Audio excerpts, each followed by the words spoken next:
countries that have not signed and ratified. Only two. And the two countries are United States and Somalia. Look at the company that the United States is keeping. And so, if you want to change the world, start by changing the United States' attitude to youth and get them to sign the Treaty on the Rights of the Child. Sorry to be so intense, but you are truly, Lehigh in particular, for me, is a beacon of light always. And congratulations to Professor Hunter. Can I counter this? Yes. Do we have a moment? Yeah, it's a free country. You're welcome to defend yourself. Well, I don't know if I want to defend myself, but I do want to talk a little bit about the fact, just very briefly, of this intergenerational interest that now we are working on at the UN.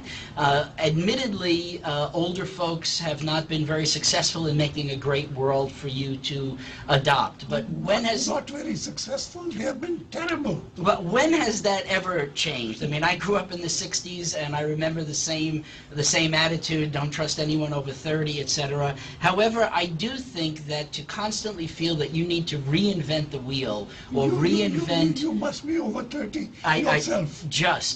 Twice, as a matter of fact. But be that as it may, I think that to reinvent the wheel or reinvent the light bulb is kind of dilettante. There are opportunities to gain from the wisdom of old people, even if it is merely on the technocratic level. I think that this is very important. We had a young woman who came to us from Ghana who wanted to create a water treatment plant and health facilities in northern Ghana where there were none.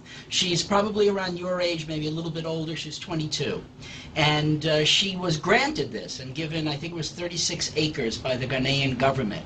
So this is a great opportunity to show how a young person can just take the reins by themselves and make the world a better place. Oh, by the way, how do you make a water treatment plant? Do any of you know? And while you're at it, how do you couple it with a health facility?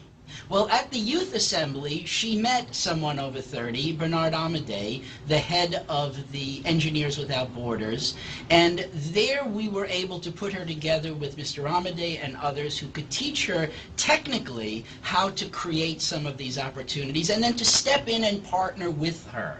Most importantly, Friendship Ambassadors Foundation believes in partnering, that none of us do this alone. We all must work together, and that's why the United Nations, with all the flaws that its enemies may point to, tends to be the only place in the world where we can always come together and collaborate. And it was through that collaboration that she was able to get the help she needed. But that property was in her name. What if someone accidentally tripped on that property and brought her to court and then wound up taking the property away from her? It was up to people like us who know how to work in the NGO world that we were able to take that property and make it part of an NGO, non-governmental structure, so that it couldn't be taken away from her in particular, that it became part of something larger. So on the side of creating a logistical, administrative, managerial base, she needed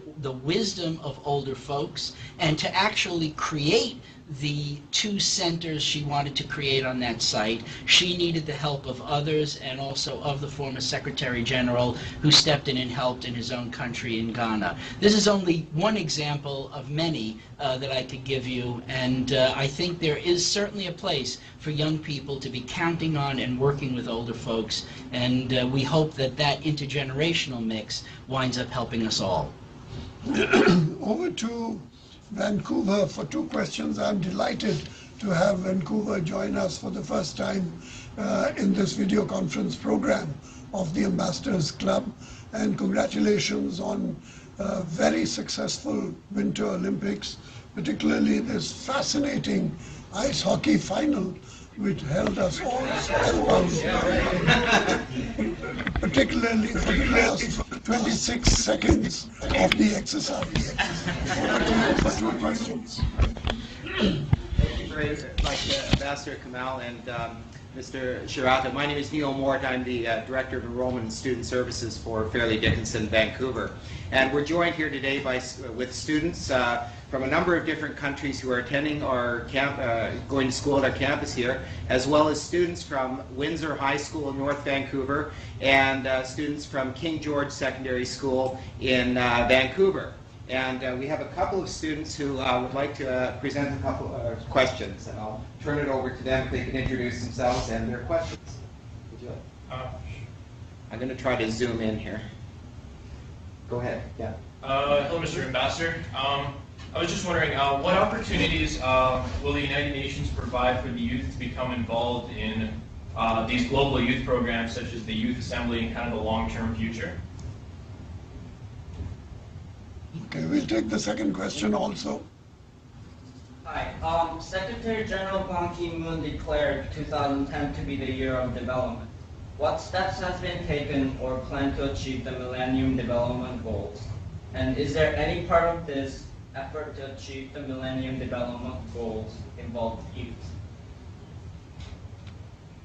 Great. Thank you for both of those questions, and I extend my congratulations to you as well for an amazing, wonderful Olympics. It was really fun to watch for all of us. In terms of the youth, at the Youth Assembly and elsewhere, there's a couple of things that I do want to mention, maybe would be helpful. First of all, the Youth Assembly, now in its 7th year, will take place August 4, 5, and 6. This summer, just I hadn't mentioned that before. And prior to it, from July 30th through August 3rd, our most intense leadership seminar will precede the Youth Assembly at Fairleigh Dickinson University at the Metro campus in Teaneck, New Jersey. And there we will work to prepare our young people who are already working in the field for the Youth Assembly. As I mentioned, after, from August 7 through 11, we will have a young person's exchange between China and the United States, also at Fairleigh Dickinson University.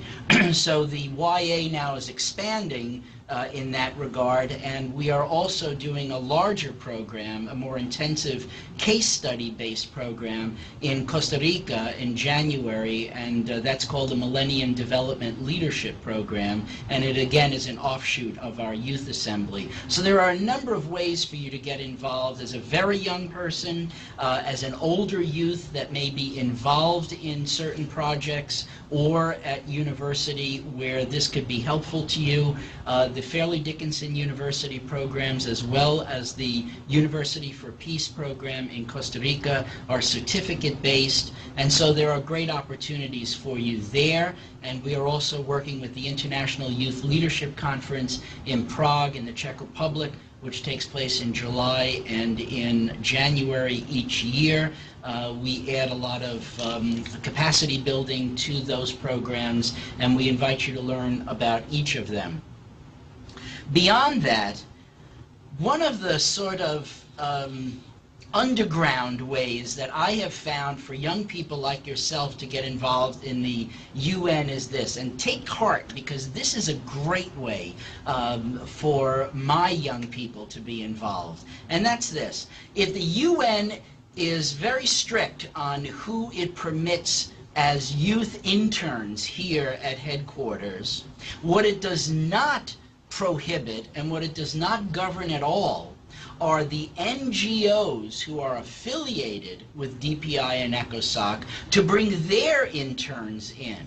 And once a young person like you meets a young person who has been formally accepted by the UN as a UN intern in the cafeteria, you're both just young people. There's no, you sit at a different table, or we don't speak together because you are an intern representing an NGO that is formally associated with the UN, and I represent a UN intern that has gone through a different process. You all know how young people are. People generate to each other very easily, and I find hundreds and hundreds of young people from around the world who are working with international NGOs involved in the UN here, along with the UN interns who have been formally accepted by the UN. So it's a great way sort of around the system, allowing more young people to come in.